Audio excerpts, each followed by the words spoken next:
Assalamualaikum warahmatullahi wabarakatuh. Hamdan wa syukron lillah, salatan wa salaman ala rasulillah. Ashhadu an la ilaha illallah wahdahu la syarikalah, wa ashhadu anna muhammadan abduhu wa rasuluh alladzi la nabiyya ba'dah.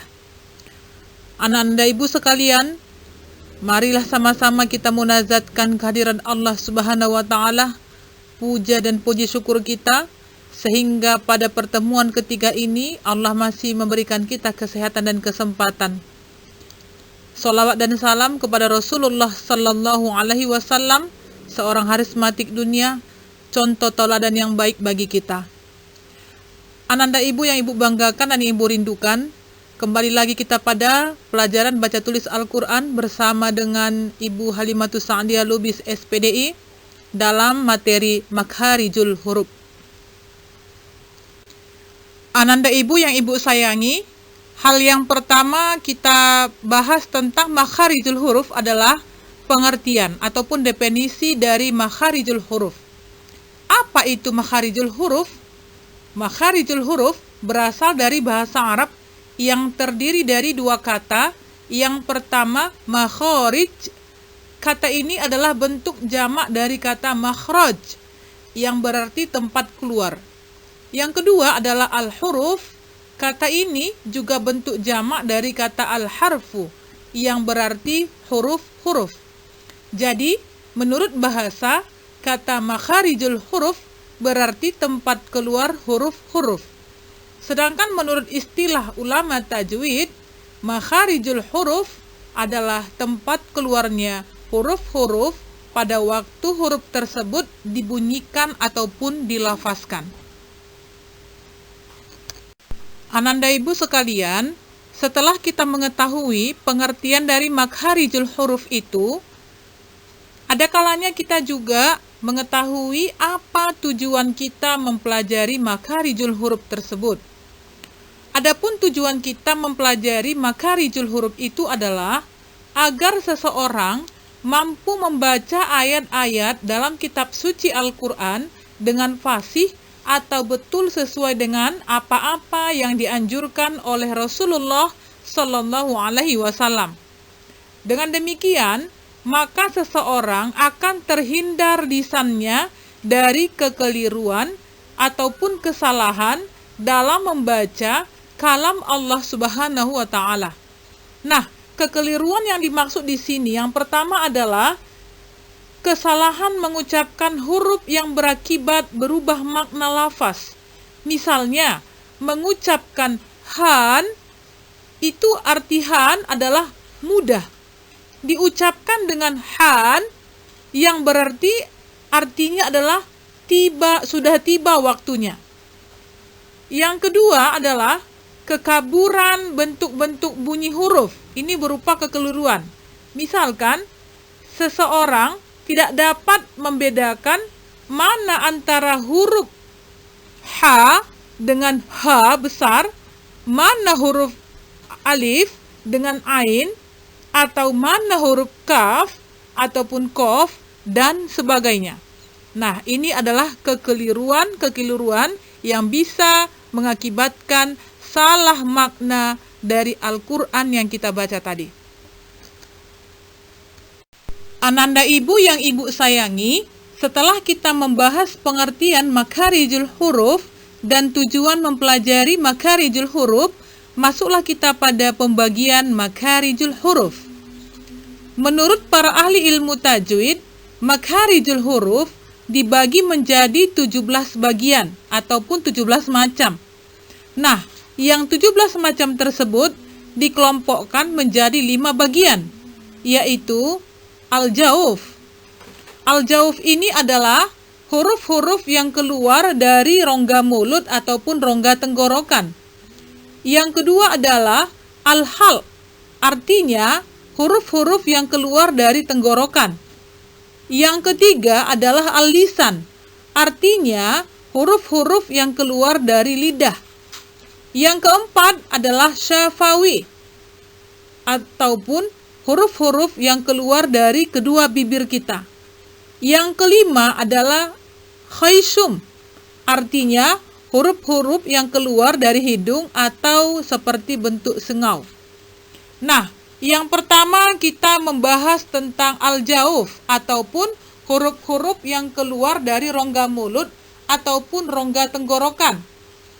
Jauf artinya sudah Ibu sampaikan tadi bahwa huruf yang keluar dari rongga mulut. Apa saja itu? Di sini pada gambar kita lihat nampak yaitu huruf alif, waw, dan ya. Bagaimana kita melafazkan alif, waw, dan ya? Cara mengucapkan atau membunyikan huruf jauf bermula dari dada dan diakhiri dengan habisnya suara di mulut. Jika diucapkan dengan suara keras, akan terasa bahwa suara itu memenuhi dan keluar dari rongga mulut seperti halnya kita mengucapkan a, i, u. A, i, u. Nah, dalam huruf hijaiyah yang keluar dari al-jauf itu adalah alif. Alif, bukan alif, tapi alif. Makhrajnya adalah alif. Selanjutnya adalah waw. Dan selanjutnya adalah ya. Apabila kita buat ke dalam huruf alfabet yaitu a, i, u. A, i, u. Silahkan, selamat mencoba. Makharijul huruf yang kedua adalah al-halq, artinya tenggorokan ataupun kerongkongan. Pada slide Ibu yang kelima ini, nampak huruf-huruf dari makhraj al-halq, yaitu alif ataupun hamzah, ha, ha, ain, kha, dan ghin. Nah, huruf yang tempat keluar yang 6 tadi dibagi pula menjadi 3 makhraj. Yang pertama adalah aqsal halq. Apa itu aqsal halq? Yaitu pangkat tenggorokan. Huruf yang makhrajnya pada aqsal halq adalah huruf hamzah dan ha, baik dalam keadaan berharkat hidup, fathah, kasroh, dhammah, maupun dalam keadaan berharkat mati ataupun sukun. Contohnya dalam abjad Indonesia, hamzah itu adalah a apabila berbaris fathah. Contoh, akhadha, a'anzartahum, ardi. Sedangkan bunyi huruf H adalah seperti bunyi huruf H dalam abjad Indonesia. Contohnya, syahida, syahrun, halaka. Yang kedua adalah wastul halqi. Wastul halqi artinya tengah tenggorokan. Huruf yang makhrajnya pada wastul halqi adalah huruf ain dan ha, baik berharkat hidup, fathah, kasroh, dan dhammah, maupun berharkat mati ataupun sukun. Bunyi huruf ain adalah seperti bunyi hamzah, namun lebih maju ke tengah tenggorokan. Dalam translate ketulisan bahasa Indonesia disimbolkan dengan a atau i atau u. Contoh, ajaba, illatun, unwanu. Bunyi huruf H adalah seperti bunyi huruf H, namun lebih maju ke tengah tenggorokan. Dalam translate ketulisan Indonesia disimbolkan dengan huruf H bertitik bawah. Contoh, himarun, husnun, bahrun. Terus yang ketiga adalah adnal halqi. Adnal halqi artinya ujung tenggorokan. Huruf yang makhrajnya pada adnal halqi adalah huruf ghin dan kha, baik berharkat hidup ataupun fathah, kasroh, dan dhammah, maupun berharkat mati. Bunyi huruf ghin adalah perpaduan bunyi huruf G dan H ataupun GH dalam abjad Indonesia. Contoh, roghiba, maghribun, ghosala. Bunyi huruf kho adalah seperti bunyi H, namun lebih maju ke ujung tenggorokan. Dalam translate ketulisan Indonesia disimbolkan dengan huruf KH. Dibaca menjadi khosyiya akhiratun yadkhulu. Nah, kita sering kesalahan dalam membaca rin dengan kho, ini hampir sama. Ya, padahal kalau dia rin itu G dengan H, kalau kho K dengan K, huruf K dengan huruf H.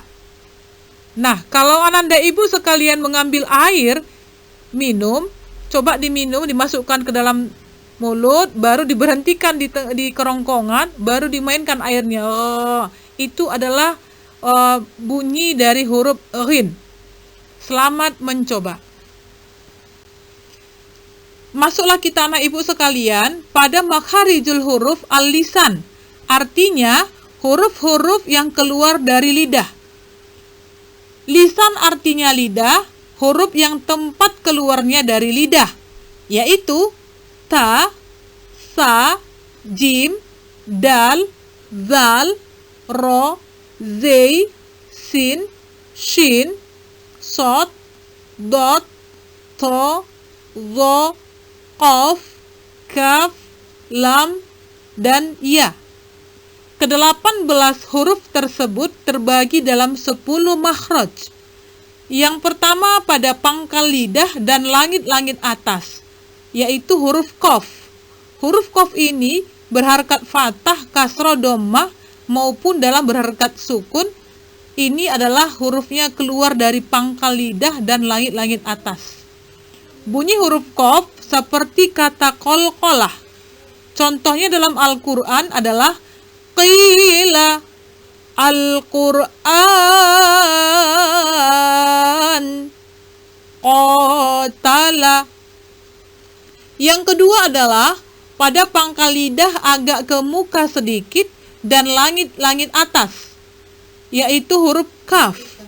Baik berharakat hidup, yaitu fathah, kasroh, dan dhammah, maupun berharakat mati ataupun sukun. Bunyi huruf kaf seperti bunyi huruf K dalam abjad Indonesia, misalnya pada kata kaki, kaku, kuku, kita, dan lain sebagainya. Contoh dalam Al-Quran, maliki, kufurun, kaifa. Yang ketiga, pada pertengahan lidah dan langit-langit tengah, ada makhraj huruf jim, shin, dan ya, baik berbaris fathah, kasroh, dhammah maupun berbaris mati. Bunyi huruf jim seperti huruf J pada kata-kata jambu, jijik, jujur. Contoh dalam Al-Quran, minal jinnati wan nas min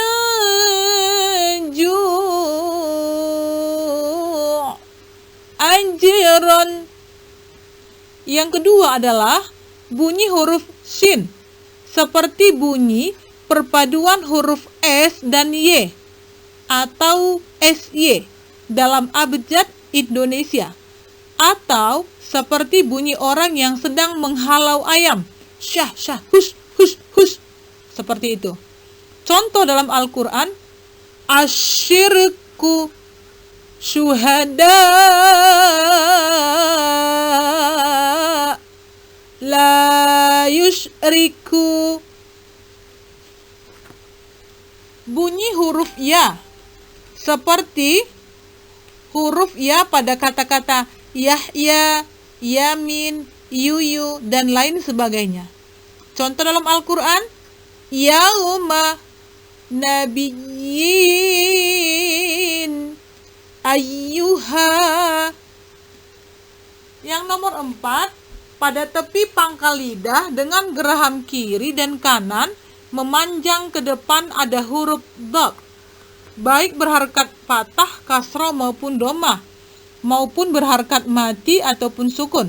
Bunyinya seperti kata dhammah dan dhaif. Contoh, wadduha, fatlun, dolalah.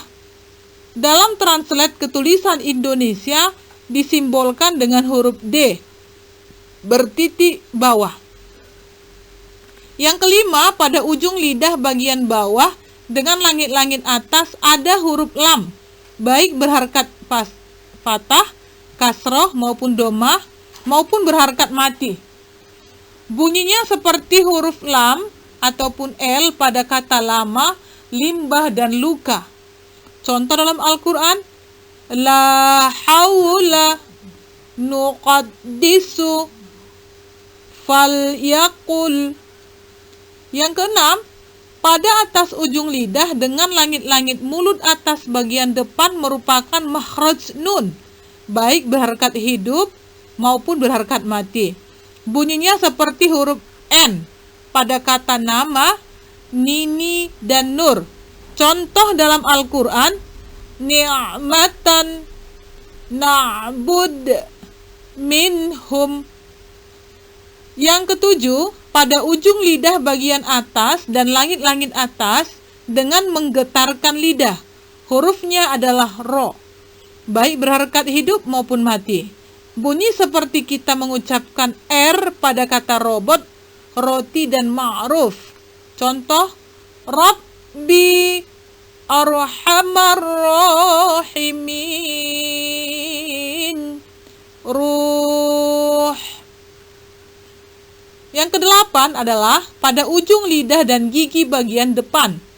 Hurufnya adalah ta dan dal dan to, baik berharkat hidup ataupun berharkat mati. Bunyi huruf ta seperti huruf T pada kata tahu, tuli, patut. Contoh, tarmihim tuhaddisu yatlun. Yang kedua, bunyi huruf dal seperti huruf D pada kata danau, madu, murid. Contoh dalam Al-Quran, hadis, udkhulu, da'wah. Selanjutnya huruf T diucapkan dengan bibir menjorok ke muka seperti pada kata taha, talak, dan tohir. Contoh, ta'amun min tin yut'imun. Huruf to dalam translate ketulisan Indonesia disimbolkan dengan huruf T bertitik bawah. Jadi kalau kita orang Batak ini melepaskan to ini agak kasar juga, to. Nah, bukan seperti itu, akan tetapi ada kelembutan, to. Selanjutnya, nomor 9, pada ujung lidah dengan papan urat gigi bagian atas ada huruf Z, sin, dan sod, baik berharkat hidup maupun mati. Contoh huruf Z seperti huruf Z pada kata zam-zam dan zaman. Contoh, zaburo, azizun, muzara'ah.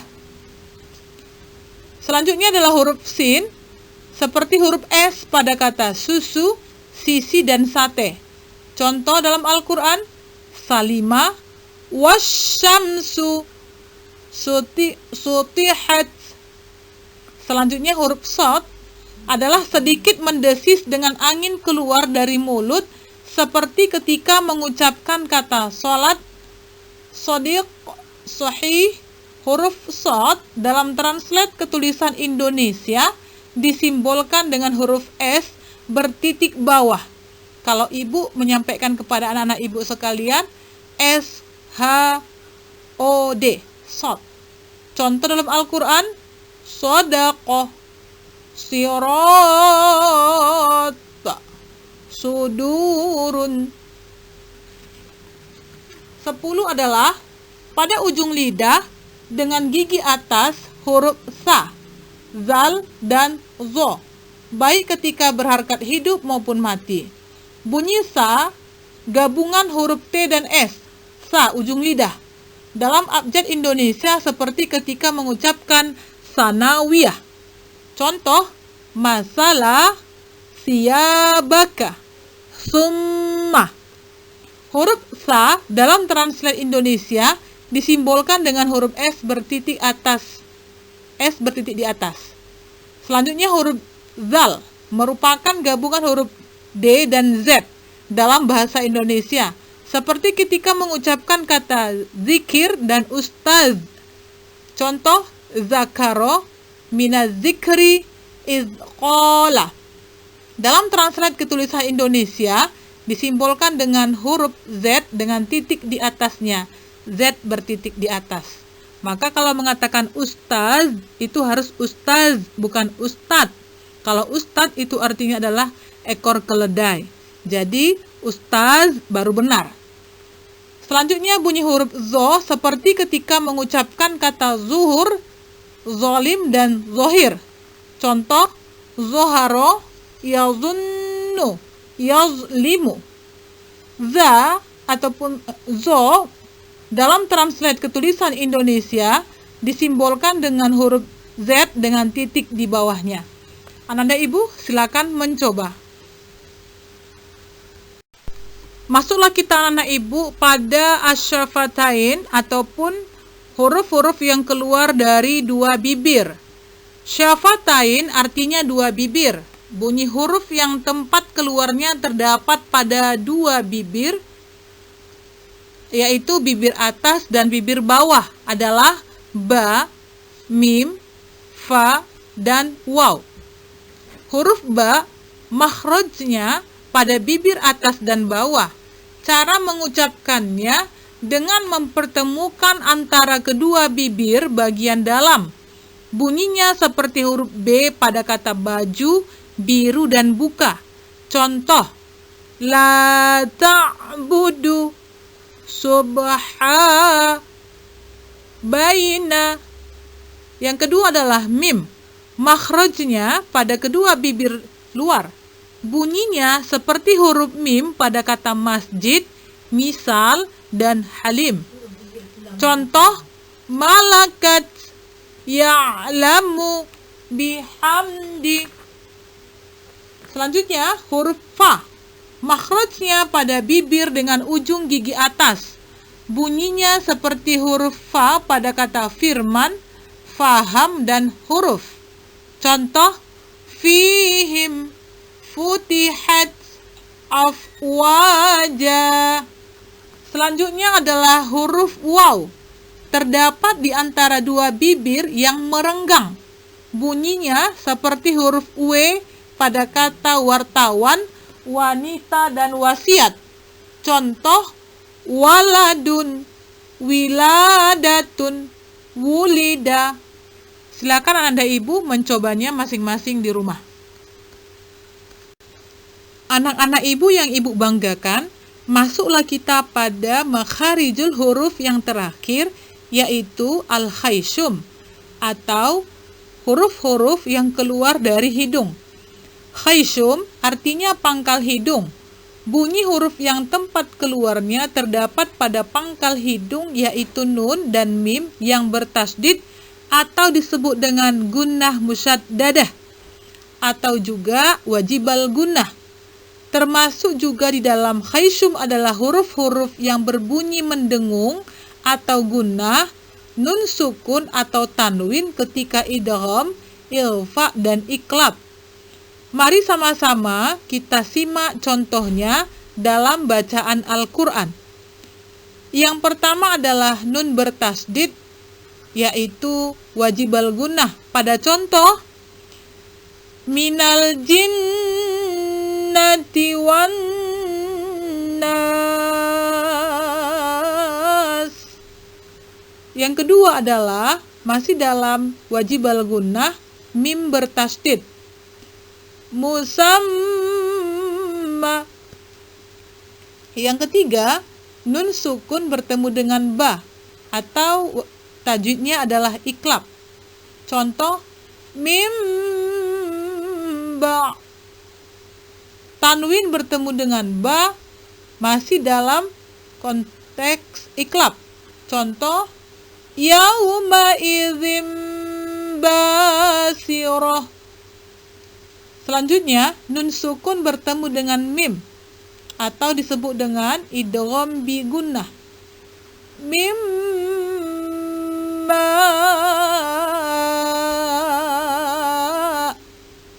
Selanjutnya adalah tanwin bertemu dengan waw, masih disebut dengan idgham bi gunnah.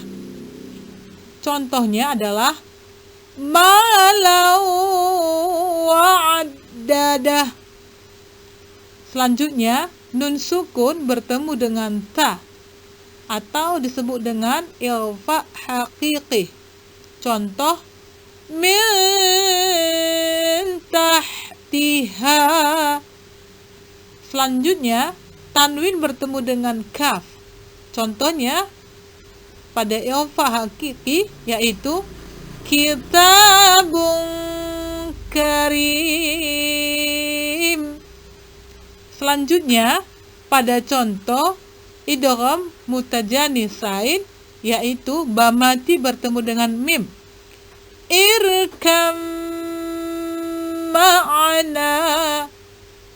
Pada contoh idgham mimi yaitu lahum maghfirah. Mim mati bertemu dengan mim.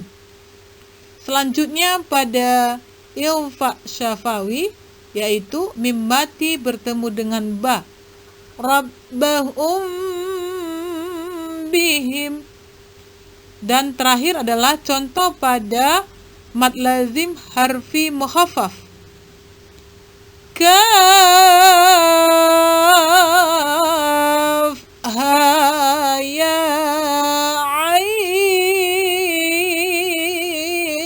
sad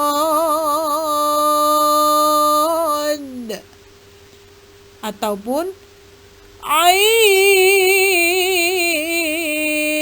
sin qaf. Mari anak-anak ibu sekalian, selamat mencoba. Baiklah anak ibu sekalian, sama-sama kita contohkan kepada huruf hijaiyah, yaitu kita mulai dari alif.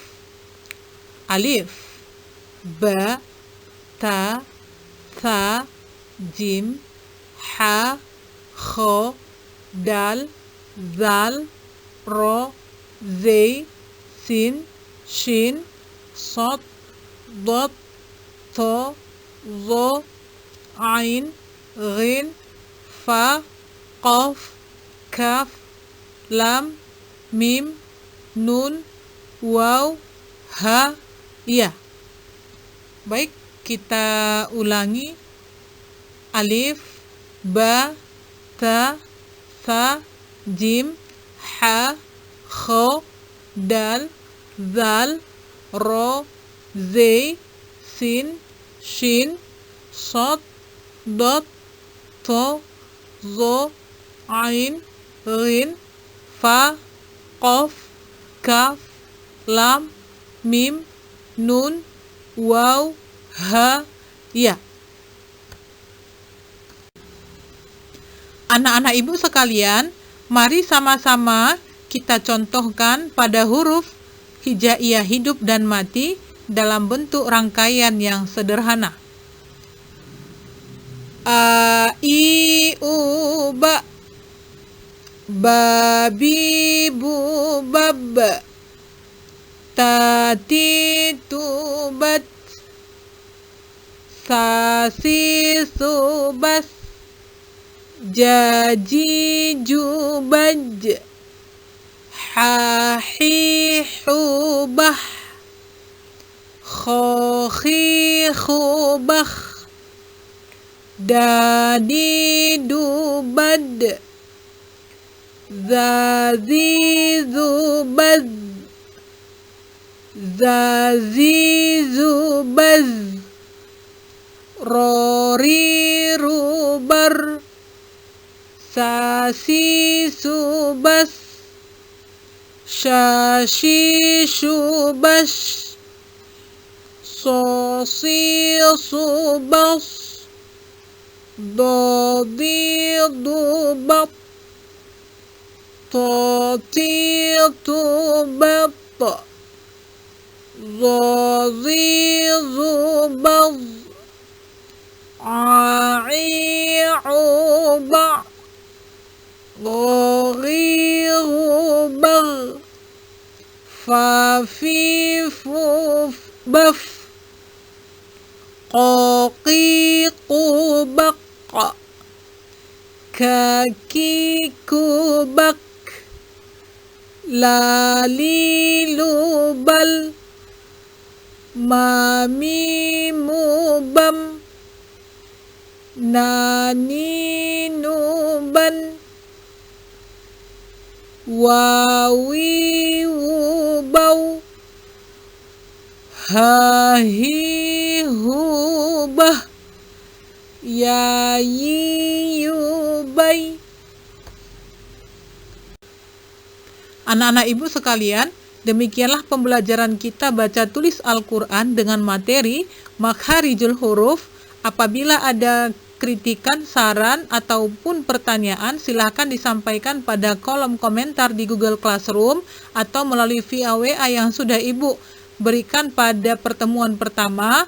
Apabila ada kesalahan, ibu mohon maaf. Sampai bertemu di minggu depan, insya Allah ada umur panjang. Ilal liqa ma'assalamah. Assalamualaikum warahmatullahi wabarakatuh.